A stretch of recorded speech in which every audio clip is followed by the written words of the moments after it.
It's October 1994, and a desperate search for two young boys has gripped the nation. I want to say to my babies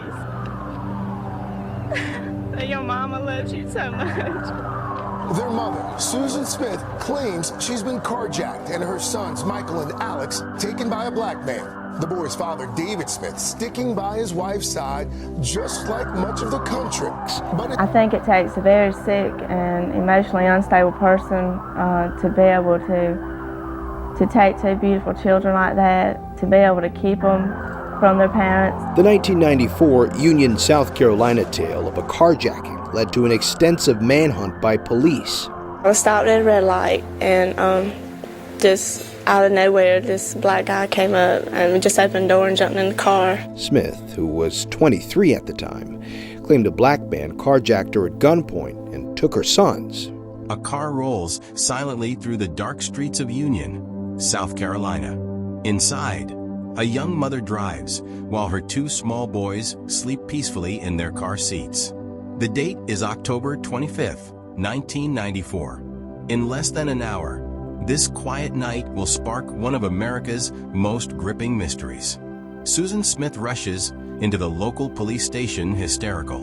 Her son's 3-year-old Michael, with his bright smile and toy cars always in his pocket, and 14-month-old Alex, who just learned to say mama, are gone. Their mother tells a story that will keep America glued to their television screens for the next 9 days. But something about this case doesn't add up. As search teams comb through every street and wooded area in Union County, investigators notice unusual patterns. Why does this distraught mother keep changing small details in her story? What's behind those strange phone calls she makes when she thinks no one is watching? And who is the mysterious man she meets in secret during the height of the search? The answers lie beneath the dark waters of John D. Long Lake. But getting to those answers will take viewers through a maze of twists that nobody, not even seasoned investigators, saw coming. Tonight, we pull back the layers of one of America's most haunting cases. You'll hear exclusive interviews with the detectives who first noticed the warning signs. You'll learn about the evidence that was kept from the public until now. And for the first time, we reveal the contents of a hidden letter that could explain everything. Some watching might think they know this story. They don't. The real truth about what happened that October night is more complex than anyone imagined. It's a story that forces us to question everything we believe about maternal love, truth, and justice. Stay with us as we trace every step of this tragic journey. And pay close attention, because the clues were there from the very beginning. Clues that, had anyone spotted them in time, might have saved two innocent lives. Before we continue, a warning. This story deals with themes that some viewers might find disturbing. It's not just a crime story. It's a psychological puzzle that continues to baffle experts today. Watch closely as each piece falls into place. Union, South Carolina stood as a testament to small-town American life in 1994. Population, 9,840. Church steeples dotted the skyline, punctuating streets lined with magnolia trees and colonial-style homes. People left their doors unlocked. Children played freely in front yards until sunset. The crime rate stayed so low that the local newspaper often struggled to fill its police blotter. The town's backbone came from its textile mills, where generations of families worked side by side. On Sundays, those same families filled wooden pews across Union's 37 churches. Everyone seemed connected through blood marriage or stories passed down through decades. Into this tight web of relationships came Susan Smith. Born Susan Vaughn, she grew up just minutes from downtown Union. Her childhood home sat on a quiet street, but the peace outside masked the turmoil within. At age 6, Susan lost her father to suicide. Her mother remarried quickly to Beverly Russell, a local businessman and respected member of the community. But Susan's teenage diaries told a different story. Pages filled with dark thoughts and painful secrets revealed years of abuse at Russell's hands. These revelations would later surface, during one of South Carolina's most watched trials. By age 23, Susan had built what looked like a normal life. She married her high school boyfriend, David Smith. They had two beautiful boys, Michael, age 3, with his father's curious eyes and love for toy trucks, and Alex, 14 months old, still learning to walk but already showing his mother's smile. The Smiths lived in a modest house on Tobe Road. Susan worked as a secretary at Conso Products, a local textile manufacturer. David moved between jobs, trying to support his young family. Their marriage showed cracks early: separations, reconciliations, accusations of infidelity on both sides. Then Tom Findley entered the picture. The son of Conso's CEO, Findley represented everything Susan's life wasn't: wealth, status, stability. Their relationship began in the spring of 1994. Secret meetings in parking lots, late-night phone calls, promises of a better life. But by October, Findley had ended things. A letter found later spelled out his reasons. He wanted a woman without children, someone free to travel, to build a new life, someone unlike the young mother of two who worked in his father's factory. The week before October 25th, Susan Smith's behavior shifted. Coworkers noticed her distraction. She made odd comments about feeling trapped. She wrote long entries in a journal that police would later find hidden in her bedroom drawer. Tuesday, October 25th started like any other autumn day in Union. The morning brought a slight chill. Trees showed their first touches of red and gold. Susan dropped the boys at daycare, went to work, picked them up again. What happened next would tear Union apart at its seams. It would make strangers question their neighbors. It would force this small southern town to confront truths about human nature that no one wanted to face. And it would all begin with a frantic 911 call at 9:09 p.m. when a young mother ran into the police station screaming that someone had taken her children. October 25th, 1994, 9:09 p.m. The Union County Sheriff's Department receives a call that will ignite the largest manhunt in South Carolina history. The temperature hovers at 52 degrees as Susan Smith rushes into the police station. Her hair is disheveled, her mascara streaked down her cheeks. She recounts a story that will captivate the nation. She stopped at a red light near Monarch Mills. A man approached her car, a black man in a plaid shirt and jeans. He pointed a gun, ordered her out of the vehicle, and drove off with her two sons still strapped in their car seats. 3-year-old Michael was wearing dinosaur pajamas. Baby Alex, just 14 months old, held his favorite blanket. Susan's plea for their safe return soon plays across every news channel in America. The response is immediate. Police establish roadblocks across 3 states. The FBI joins the investigation. Volunteers comb the woods surrounding Union. Missing posters appear everywhere, showing 2 smiling boys, Michael with a toothy grin, Alex with his mother's eyes. But as the search intensifies, investigators begin noticing inconsistencies. Sheriff Howard Wells observes subtle shifts in Susan's story. Traffic camera footage reveals the light where she claimed the carjacking occurred was green, not red. The description of the alleged carjacker fits common racial stereotypes, raising further doubts. Day after day, Susan appears before cameras. Her public pleas grow more detailed. She describes the boys' clothing, favorite toys, and bedtime routines. But investigators watching her closely see troubling signs, patterns in her behavior that don't align with genuine grief. Detective Pete Logan would later reflect on these moments. She never spoke in past tense about her sons. Her eye contact was too controlled. These were red flags we couldn't ignore. 9 days pass. The nation waits anxiously for answers. Finally, on November 3rd, Sheriff Wells confronts Susan in a final interview. With patience and precision, he lays out the inconsistencies in her story. Hour after hour, the evidence mounts. At 8:30 p.m., Susan breaks.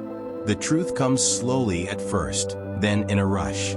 There was no carjacker, No gun, no stranger in a plaid shirt. She had driven to John D. Long Lake, parked on the boat ramp, released the parking brake and watched as her car rolled into the water with her sons inside, still strapped in their car seats. Hours later, divers searched the lake. At 3:45 a.m. on November 4th, they locate the car, submerged 100 feet from shore, 18 feet deep. The windows are closed, the doors locked.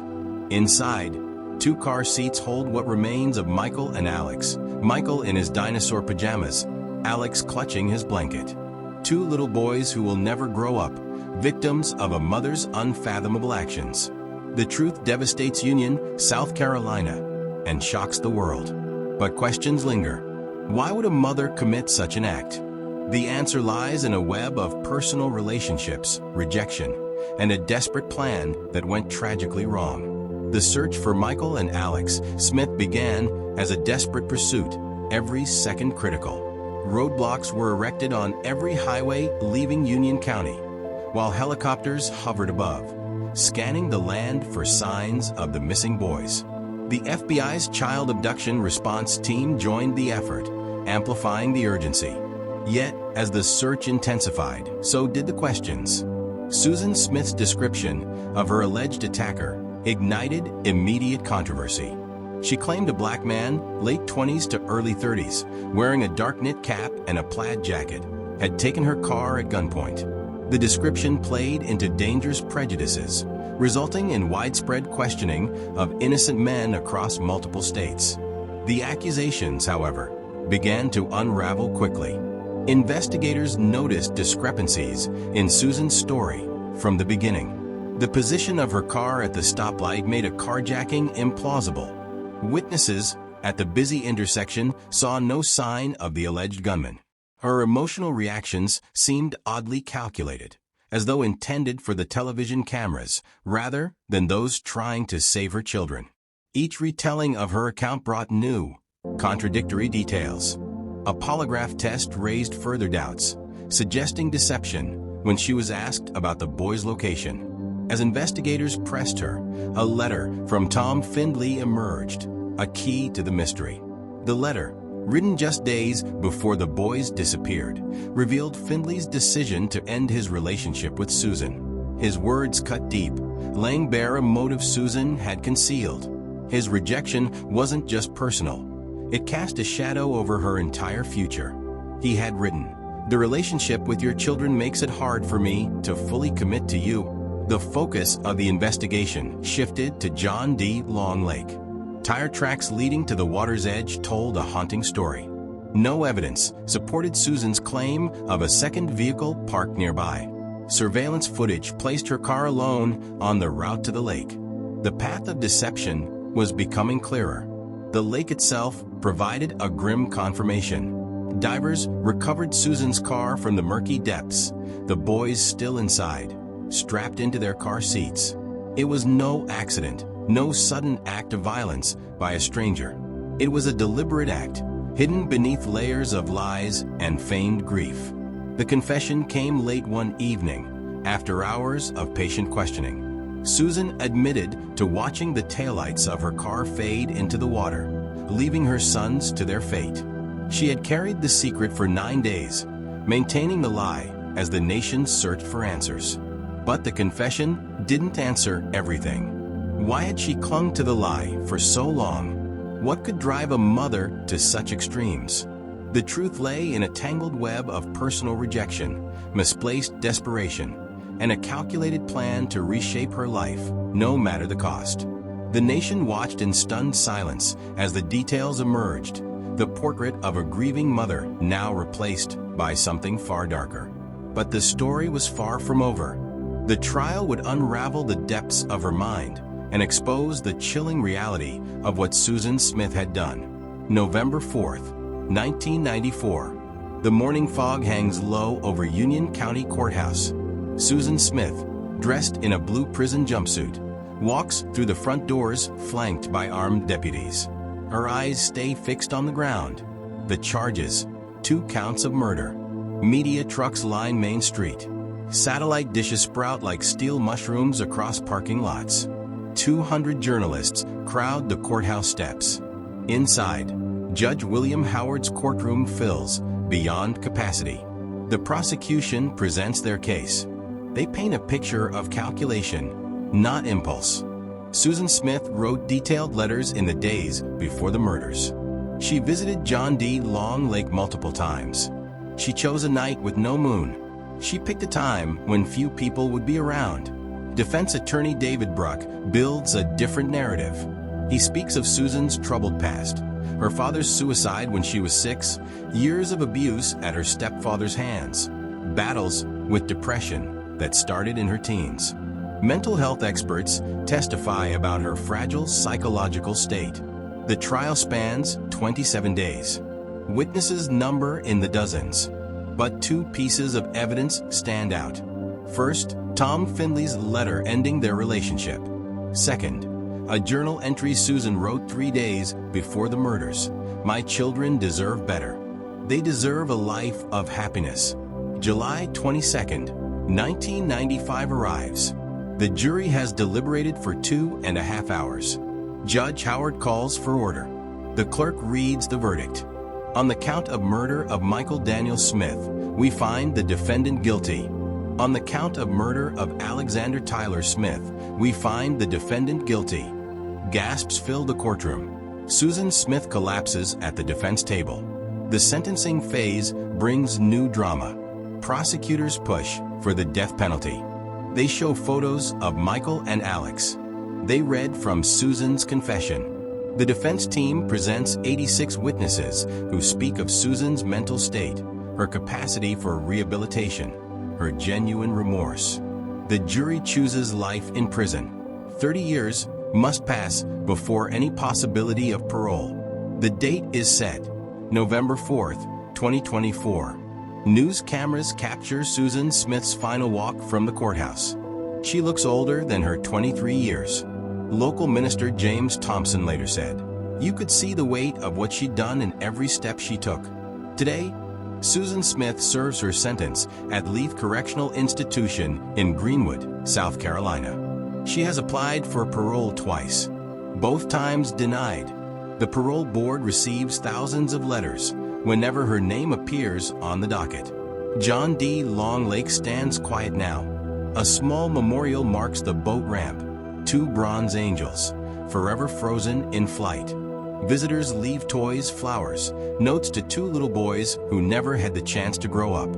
Michael would be 32 today. Alex would be 30.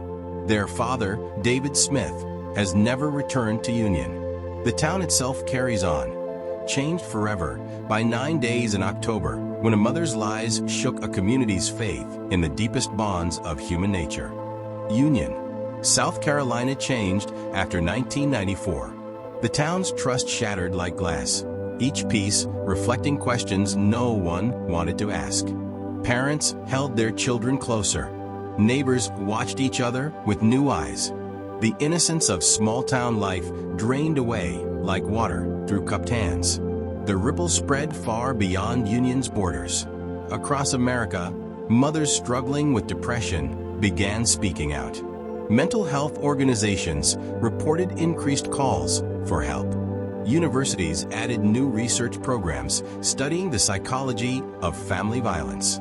The media coverage sparked national conversations about racial bias in crime reporting. Susan Smith's false description of a black carjacker forced journalists to examine their own prejudices. News organizations developed new guidelines for covering similar cases. John D. Long Lake draws visitors still. They come from across the country, leaving letters at the memorial site. Dear Michael and Alex, one reads, "Your story taught us to look deeper, to ask harder questions, to reach out when we see someone drowning in their own darkness." The legal system adapted too. Courts began looking differently at cases involving parents who harmed their children. Mental health evaluations became standard procedure. Support services expanded for families showing warning signs of crisis. David Smith, the boy's father, turned his grief into action. He established a foundation supporting children at risk. His book, Beyond All Reason, helped other families process similar losses. He speaks at universities about spotting red flags in family relationships. Susan Smith remains behind bars at Leith Correctional Institution. Her cell holds no photos of Michael and Alex. She's eligible for parole in 2024. The parole board has already received thousands of letters opposing her release. But perhaps the most lasting impact lives in how we view motherhood itself. The myth of maternal instinct as an unbreakable force crumbled in those dark waters. Society faced an uncomfortable truth, that sometimes the greatest dangers lie closest to home. The story of Michael and Alex Smith forces us to ask difficult questions. How well do we know the people we trust most? What pressures push a parent past the boundaries of love? When do we step in if we notice someone veering toward an irreversible choice? Tonight, somewhere in America, another family sits at dinner, hiding their struggles behind closed doors. Another parent battles demons in silence. Another child needs someone to notice, to ask questions, to reach out before tragedy strikes. The answers may stay hidden, like the depths of John D. Long Lake. But the questions demand our attention. Susan Smith has been arrested and will be charged with 2 counts of murder in connection with the deaths of her children. This shocked the nation. It was 30 years ago.